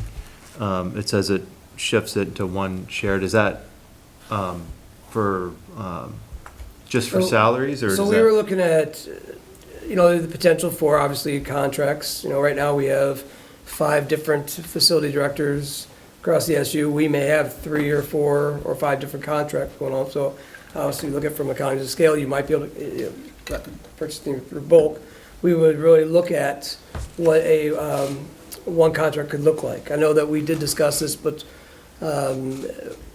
whether or not I don't know if we're ready yet to have like a warehouse of supplies that is being dispensed, but that'd be something that we could explore and look to move forward with, so. Okay. Go ahead, Colin. Do we have an idea of how much in outside services we spend? No, I don't have that prepared for tonight, but 'Cause for me, that would be useful. I mean, I'm not so sure about this new model, but we have current staff that we have some underutilization, but they're also been hired to do odd job at our facility, so we're gonna be asking them to step up. I'd like to see, to give them more money. We have some staff that have the ability to be doing the work in other buildings, but they should be compensated for that. But also, they may have made a decision to be at a building because they're at a building, not that they're gonna be at 5 buildings. I mean, honestly, the time to do this would have been 8 years ago when you were starting to make those economies of scale versus today. Okay, how much are we wasting? And I'm not saying wasting on outside services, but how much are we spending on outside? Do we have the inside service to say, hey, we'll loan you our guy or girl for this week and swap out? They're gonna go down and fix whatever needs to be fixed versus outside servicing, but we need to bring their pay scales up. And I just remind you, Colin, you asked us to bring this to you. So we're not bringing this to you. You asked us to model this out. This was the board's request of Lewis and Mike. This wasn't our Yes. plan that we were bringing to you. You had asked us to model this out, we modeled it out. So that's, just want to remind the board that. And we did talk about this about 4 years ago or something like that. Does anybody remember that? I do. when we first merged, it was brought up, and at the time, Shortly, and then it was brought up again last year. yeah. So I do think that would be, I guess my concern is, I just looking at what the cost savings is, it's not substantial, and I understand the shared resources. I also think that, I guess I don't want to lose the current employees that we have, which is a concern, and it's nice to hear that they are open to, or at least the directors are open to looking at and seeing how it could move. I guess I just want to, if we change to this model and we lose 4 of them, I'm not sure what we've gained. That's part of the issue. But I do think, like, when we talk about all of these specialized services, it's hard to have a conversation without knowing or being, I guess it would be an executive session, to talk about employees, what those specialized services are and who holds that and how that could be used. Because if only one person has that, then I don't think that's a huge advantage, right? Because they're not going to be able to service every building. They're just going to be running around. So, I don't know. I thought it might be look at a bigger cost savings. I mean, it's not really even a salary that we're looking at. So it would be nice to be able to use and share staff like that when people are low, or we've had, even in our district, we had a facility director out and we spent a lot of money per diem filling that position, rather than if we had just had the ability to move somebody over there, or, had somebody else oversee that building as well. So I guess I would agree, we would have to know what outside costs are with respect to mowing and, I guess, plumbing. And, I mean, for electrical, it makes me a little nervous to think you have somebody who's on staff unless they are licensed. I know we had people before that did electrical work because they did electrical work, and that's a little frightening to me. I'm not really sure how we can support and pay more money in our budgets, but it would be, I guess, interesting to look at. So I'm willing to, if we think it's worth taking a deeper dive and looking at, because of the resources is going to be where we're going to have the advantage and not the costs. Not in budget. I don't think we're gonna save any money in the budget. Yeah, I agree. I think the big thing for me is the shared resources part of it, and I just looking at just this preliminary proposal here, I feel that there could be additional savings, as it, depending on how it's shaped, I don't understand this is not, full, but so, maybe that's something that we could look into, have more, I guess, maybe it's a deeper dive. Well, couldn't we just have a printout of the budget from each district that, for those costs, and we as a board could look at it and do that? I mean, not to put more work on you to do that, but, I mean, isn't that something we could look at and see? Because it's going to break out what what the contract is for mowing, right? So, things like that. Isn't that broken out? I mean, the budget is broken down into categories. I don't know if it would give you a good sense of, I mean, definitely mowing is gonna be separate from repairs, but repairs is just a general topic. I mean, we can definitely break out the repairs line based on like how much is getting paid for boiler repairs, how much is being paid to electricians, paving. And a lot of that, I mean, even looking at that as past is going to be changing, because even within Quarry Valley, we've done a lot of updating for boilers and spent money or electrical upgrades and things like that. So, so hopefully we're not gonna incur those same costs, but yeah. Yeah, I would think like you can break it out in a detailed report. It's going to have boiler repair, plumbing. We could break it out by vendor and then categorize those vendors, yes. Okay. So could you provide that to us, and then as a board, we can look at that? I think one of the issues at my school was that somebody would be sick, and then there wouldn't be anyone to be there, and the person on duty would have like the whole building. Or,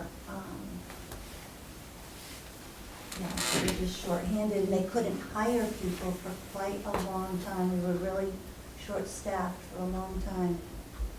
So that made a big impact on the school, and you want to keep it up, of course. And the towns that have two schools have a little bit more flexibility because they can send, Yeah. usually their budgets are based on, or their staffing is based on the town. So like Polney and Proctor, they have a certain amount for the town. So if someone is sick at, say, Proctor Elementary, then the high school person could come down very easily. But those towns with only one school is a little bit more difficult because they don't really have anybody to call. Yeah, I just think this was a great idea for those kind of instances, because you don't really always know, you can't say, oh, we've got to make sure we have an electrician on staff at the GRCSU. You may not have anybody to fill that role, but I have a tough time believing there's a real deep pool of people that are gonna wanna make $18 an hour and willing to drive to Wells from Rutland town or, well, that would have to be built over in in. Polney and go to Yeah. I mean, I find that difficult to believe personally based I on. thought I heard that maybe they would get mileage if it was more than your regular. Yeah, route. correct. Although we don't know where people live, they might live closer to the other school. And we do have a separate column if they have a skill, a Yeah. trade. It's not a huge increase, but a lot of times it's the benefits that are the attractive piece. I mean, a family plan And then is the, a huge cost, mhm. and so if someone needs insurance and they need good insurance, then that could And be then an the attractive. summer projects, I mean, it'd be so nice to share stuff, but that's when some of those big things get done, where you need woman power or manpower. What, I think Person power. also along with the budget then, could we get a skill list of current employees or what licensures they also carry? And is it possible then, I know you met with facility directors, you said in admin, to have like a summary of, thoughts, suggestions, concerns, and like that as we go forward, looking into that? I mean, And our meetings were more just to give them a heads up that this would be discussed, so they Sure. didn't feel blindsided that, Yeah, like, what's happening. So that was the purpose really of the two meetings, was Yeah. that this was that the board had asked us to bring this proposal back for a discussion, that it was merely just that, a discussion, and it depends, what the board decides to do, we'll then let them know, so. Yep. Okay. All right, any final thoughts? It sounds like no one's opposed to the idea of, continuing to look into this and, okay. Would you like that information for June? Yes. Okay. Okay, on to snow days. So each year, we set a calendar, and then, which has 180 student days, 186 staff days, and as each of you know, our master agreement does clearly state that staff can have no more than 6 days without students. So the reason why I bring that up is this year we had 2 snow days, which would drop us down to 178, which is still above the 175 threshold, which the state sets. And it's really, it's up to the board's decision of whether or not they would like to waive those 2 days for the students. But if you, the reason I brought that up about the master agreement is if we waive 2 days for students, we also have to waive 2 working days for our staff as well. And so, and the board has made the decision in some years to say no, and some years say yes. So it's really, it's the board's. What is the last day of school right now? So right now it is June 16th. It's the last day for students, which is on a Tuesday. Staff would be the last day is Wednesday. If we would make up our 2 snow days, then the last day would be the 18th, which is a Thursday, and then the 19th for staff, which is a Friday.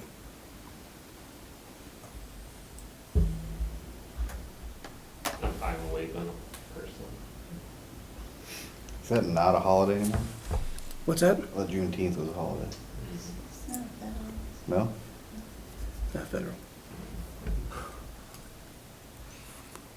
Anyone else? I'm okay waiving them.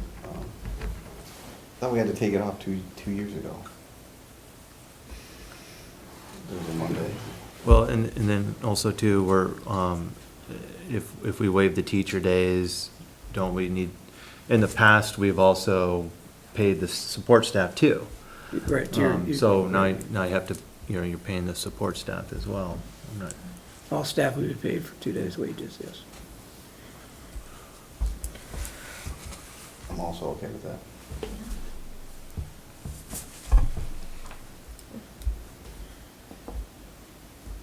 So waiving it puts it at the 16th We're then? going to stay at the 16th, yes.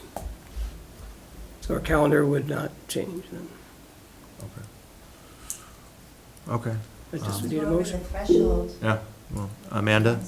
Oh, I'm sorry. I'm sorry, I might have misunderstood, but does waiving it also prevent us adding days next year if we have snow days? Like, I would like to see that we change it for people to get out earlier rather than like extending for later like we had to do this year. Is there a... We're not extending, we're saying if we waive the 2 days, then you get out on the 16th. If you don't waive the 2 days, you get out on the 18th. Doesn't affect next year, Yeah. if that was your question. That calendar. We No, get that's already discretion set every for next year. year. As long Yeah. as we're above the threshold for 175 student days in school, which we are. I'm sorry, Linda, you were in the middle of saying No, I something. was just saying the same thing Okay. you just said about we're over the 175, so that's really important. And that's fine. Okay. You should go with that? Did that answer your question, Amanda?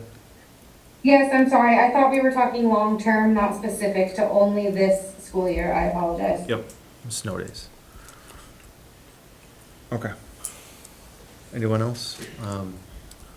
If not, we'd have to someone would have to make a motion to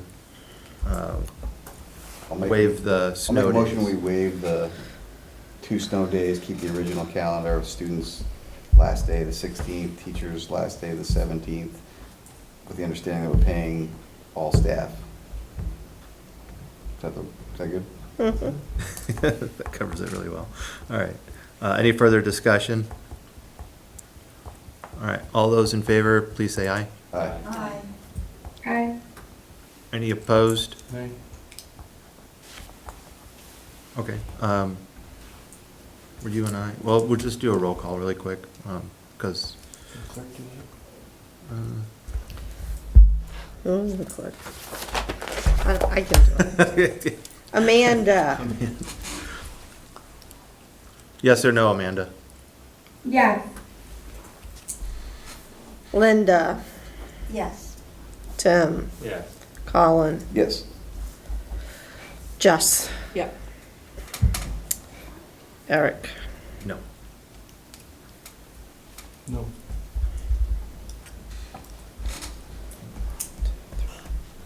Six yes, two no. No.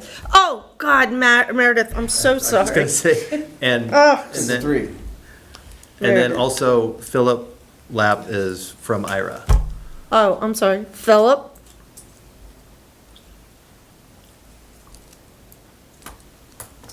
Yes or no?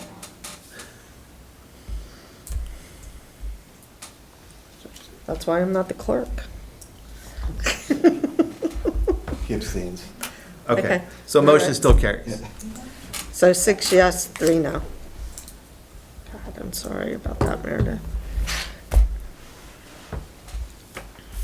All right, Just pause real quick. For clarity for me, it's like you guys count half days, like does in-service start to count up for students? Have we, probably built the calendar for next year, but We have. we have a already- lot of Friday afternoons off, right? The kids, and there's a lot of teacher development days. I don't know if we have a lot. I mean, I'd have to go back and look to see. Decent amount in the spring that I noticed as a parent anyways, which is fine, but have we done any analysis on effectiveness of days? I've noticed some other districts, while it may not be awesome for parents, are doing like Wednesday mornings, where like a teacher's fully engaged per se. I'm not saying people aren't engaged on a Friday afternoon, but like to be fully, like if we're working on development day should, and I'm probably too late for next year, but is that something we should consider for the future? Sure. I mean, That's a what lot of the people board- check out and like, all right, we'll just do what we gotta do. People check out in the morning too. I've been on both Yeah. sides of that, so I think it's, Well, we used to I think people are do gonna check out, are early gonna check out. Tuesday. We used But I mean, to, I'm just saying, midweek, maybe that, I don't know. well, we had midweek. We've flirted with a lot of different days. I know that we have a regional calendar. One of the things we looked at is on Fridays for next year, we're looking to work with Slate Valley and Rutland Northeast on shared PD and afternoon, so. But that is something if the board would like to consider. I know we, I think it was 4 or 5 years ago, we looked at doing away with the 2 o'clock Tuesdays or 2 o'clock Wednesdays. So it is something which we could consider, but I think we need to know what sort of metrics the board would be looking for. We don't know, I mean, I think that's with every snow a, day, with every late start to late opening, I know that majority of the headaches are, for me, are just around, well, who's gonna watch my kid? I mean, that's the metrics that I get. Yeah. Is Yeah. it's a pain because now on Friday, but we also have a lot of people say, oh, great, I can get a head start on the weekend. I'm pulling my kid from school, and now I got a 3-day weekend, so it changes that as well, so, yeah, so I think it's, I mean, I rely on you in our, heads of our, like, I want it to be effective, like, I mean, this Yeah. is 6 days that should be poured into, making education better, and if it's more effective, then it's more effective. It's- no, I think that's something which we should be discussing with the board around those days, and I think we saw Validity the of those, so. same thing when we did 2 o'clock Tuesdays. If people check out, you check out. I mean, it is what it is, right? I mean, and if it's I thought one of the reasons we had changed, because that was something that parents had said they liked better, were Friday afternoons, that was an easier. when we did reduce the number of days. In fact, we have, I believe the lowest number of teacher and service days or PD days of all the other districts. And part of that, but that doesn't mean, that's not a reason for us to continue.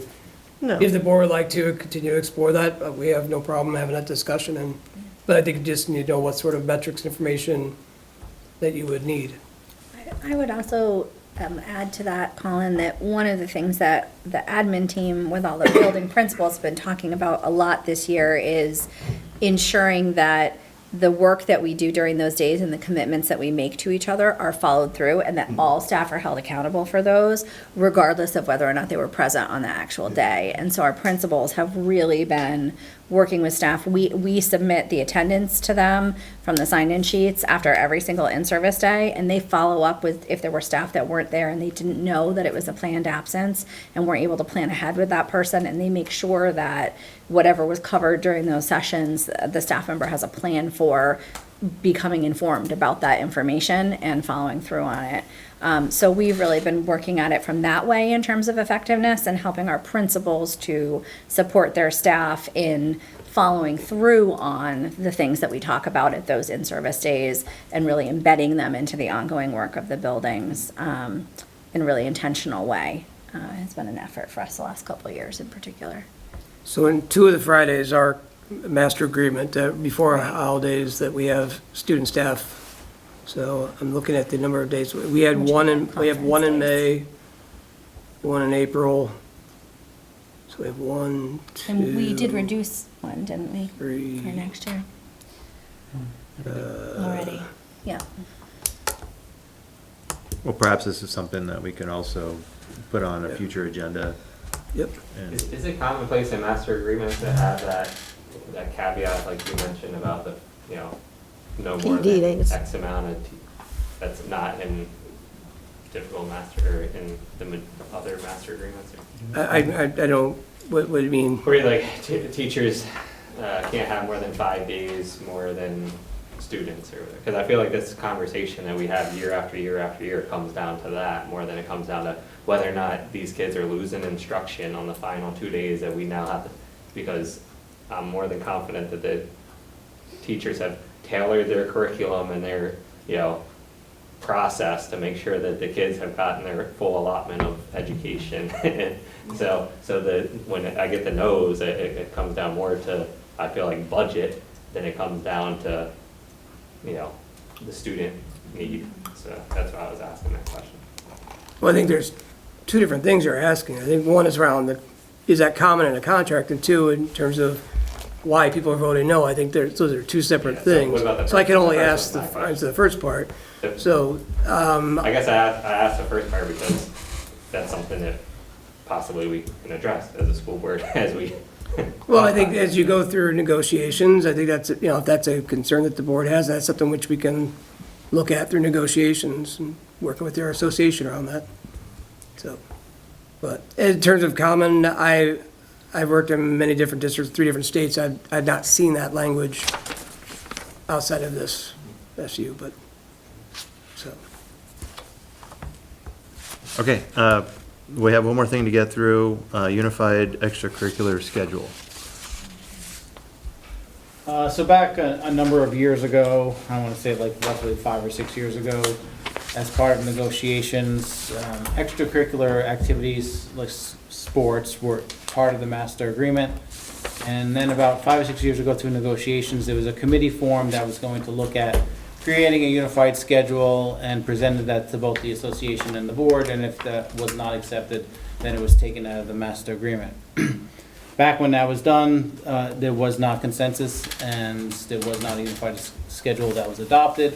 So therefore, it was taken out of the schedule, out of the master agreement. And since then, we've all been operating on separate schedules for each of our towns, paying different amounts for the same sports. So it has been a goal to try to get to that again and look at creating a unified schedule across our SU. And so I did meet with the athletic directors for our SU to look at what we're currently paying, try to come up with some sort of schedule that was close but unified so that we were paying the same rates for all of our schools. And at least, and so what you have in front of you is a 2-year proposal. And I'm not looking for any board action tonight. I figure you need time to digest it. And so my hope is that we can discuss it briefly, what our goal is, and then bring it back at a future meeting to try to adopt it. So what you have in front of you is what we're currently paying. That's page 1. And then year 1 proposal and a year 2 proposal. Year 1 creates the unified schedule and with slight increases. And I think that the total variance versus our budget is approximately $10,000 for the full SU. In year 2, looks at taking those amounts and then increasing them to where where the admin and the athletic directors felt we needed to be competitive. And that creates a variance of approximately $40,000 for our SU. I did have some notes on the right-hand side on both year 1 and 2, they're the same notes. But there were things that were discussed with the athletic directors as well as the admin team that they felt was important. Such things as if you have a coach that's, say, coaching, say, 2 teams, a lot of times they're practicing together, they would get 100% for the first team, and then only 50% for the second team. So for example, if you have a coach that's coaching both varsity and JV, many times those 2 teams are practicing together, but they have separate games, so they receive 100% of the stipend for the varsity and only 50% for JV. Also, I made some notes about experience and how that would be counted. Also, we would look to grandfather any existing employees whose rate is higher than the rates on the unified schedule until a time that the new unified rate was higher than their current schedule, or they changed sports or resigned. Can I just ask a question? Yep. Let's just look at basketball, and it says elementary lower. What grade are we talking about there? Are we talking about 5, 6? Or So elementary lower would be any teams lower than 5, 6, and then the upper would be 5, 6. And the reason we didn't put grades to it is because some schools have a 4, 5, 6, some have a 5, 6, and some have a K3, some have a 3, 4. So if there's two teams in an elementary school, usually it's say a 3, 4 or a 5, 6, or if it's a K3 and a 4, 6, then the upper would be the higher grades and the lower would be the lower grades. Some of our towns have rec programs, so they don't have sports. So what you're seeing is only the sports that are run by our towns. So for example, basketball in Rutland Town, the elementary programs are run through the rec program, so they're not part of the school. Same thing with soccer, a lot of them are through rec and not through the school.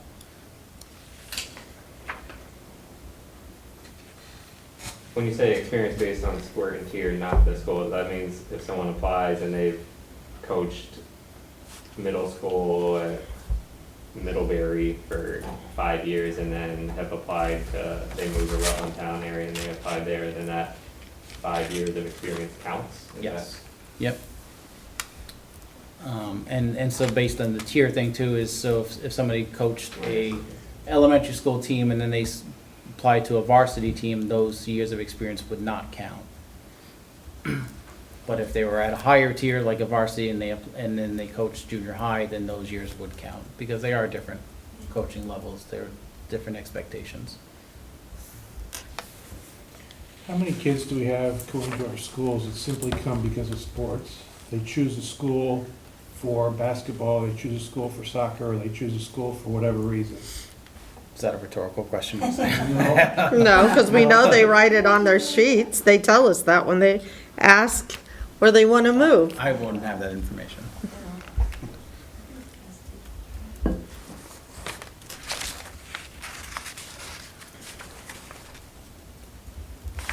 I guess I'm missing the tiered part. Where does that even come in? The tiers would be like junior high, varsity, JV, those are the different tiers.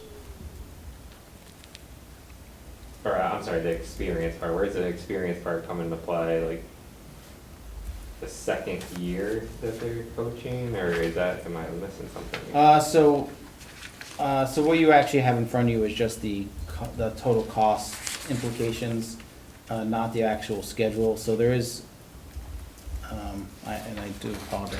But it's really not the total cost, is it? Because if you Yes. look at basketball elementary level, you have $1,000.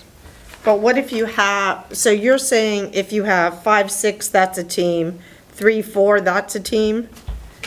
So that's an oversight on my part. So, I mean, you could have, that could be $5,000 for that line item, depending on, So for what some I- of our schools. No, so what I did is I reached out to all the athletic directors and to find out how many teams that they had for each sport based on the tiers. And so I have, my spreadsheet has all the amount of teams and then the cost based on all those tiers. And this is a total cost. And so just looking at what I put into the packet, I don't think I put the actual schedule. I just put the total cost implications for the board. So the total the schedule does have a breakdown based on the different experience levels. And when we went with, I can bring that up, and I definitely can provide it at the next board meeting. So the schedule that we went with has 3 columns, 0 to 3 years, 4 to 6 years, and 7+ years. And so, for example, for varsity in year 1, we would be looking at, the recommendation was 3,000 for column 1, 3,500 for column 2, and 4,000 for column 3. What do you mean by, like, So if, column? coach with 0 to 3 years of experience would be 3,000. A coach with 4 to 6 years would be 3,500, and a coach with 7+ years would be 4,000. And specific to Rutland Town, can you share what was proposed for like junior varsity? So junior high. Yeah, sorry. Junior. So for basketball, junior high is at 1,500, 1,750, and 2,750. 2750? I'd be better off to leave the board and coach basketball for 2.5 months. Wait, I don't even see those numbers on here. No, as I just mentioned, so the actual schedule was not provided, so I will provide that for the next board meeting.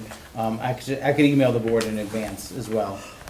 The only thing that was provided was what we're currently paying and the total cost. And so the total cost represents the new schedule times the amount of teams that we have. So I guess I'd like to see that next to it, like, so if it's basketball, elementary, lower, they have 3 teams, or they have 4 teams. Yep.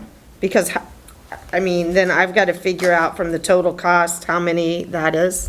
I mean, I have all that information. I can provide the number of positions as well as the new schedule. I can email that out tomorrow.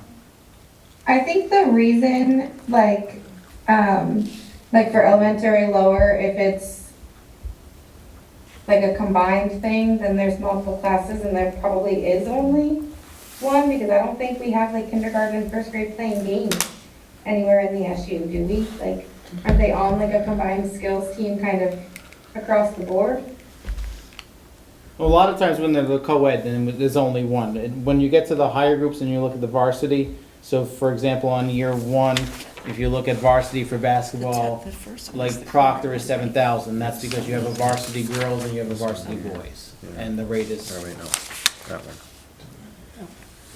And is that also the same, like if we look at junior high soccer, Everything it's currently Proctor and is. West Rutland are 3,500, but Pulteney's 1,750, and then Rutland Town is 3,500. Is that because there's 2 only one teams. team in Pulteney? Correct. This top sheet, this is the one that they currently are doing the top sheet. Yes. This is where they're at right now. Yes. Who's responsible for hiring the That's more- coaches? The athletic directors. Is there an evaluation? Athletic directors. and- some schools have them. At the end of the season, you mean? Well, I mean, does the athletic director evaluate each coach in their effectiveness? They should. I'm just asking. And this one Is doesn't it- have like the years. My only question is this, we'll get the detail, is this like equalized across the districts, at least SU? So What's the goal? Like the scale? That's Seventh the and goal eighth here, grade, is like to we have, only was the have, goal. we have, only 7th and 8th grade sports, is that coach Yeah. gonna get paid the same as Correct. Proctor? Okay. in this It's schedule, equalized. yes, Okay. that is the goal, is that no Raise matter everybody where up. they are in the SU, they're getting the same amount for the same sport and same tier. Lower Okay. tier as well. I guess for Corey Valley, you'd really have to see what that price differential is, because it's going to impact us the most. And I don't see on here where, I mean, you're not telling me what the total different increase is going to be. So if it's gonna be, you know, Well, when we did this before, and I have it in my bag, it was $40,000 for Corey Valley to do it. So I am providing what the total cost is at the very bottom of year 1 and year 2. That is the Right, total but- cost difference. Yeah, but elementary lower, you have $1,000. How many teams are there at the elementary school is my question. That's one coach for 5, 6. If there's a 3, 4 team, That's another coach. That's So our- $2,000. Our elementary lower rate is $500 in the new schedule, and the elementary upper is $1,000.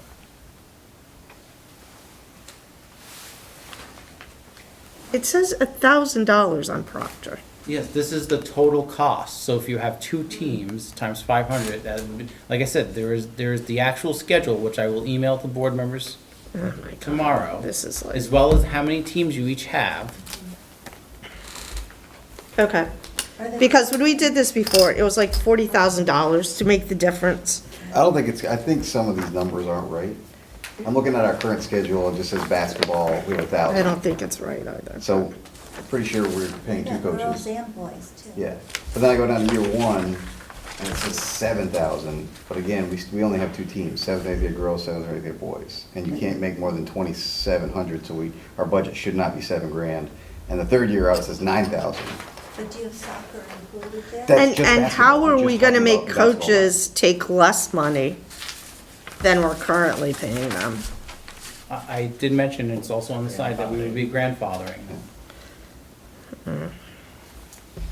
Sorry. Does it also include refs? No, this is coaching wages. Coaching. So to answer your question, Colin, you have $7,000 for junior high basketball.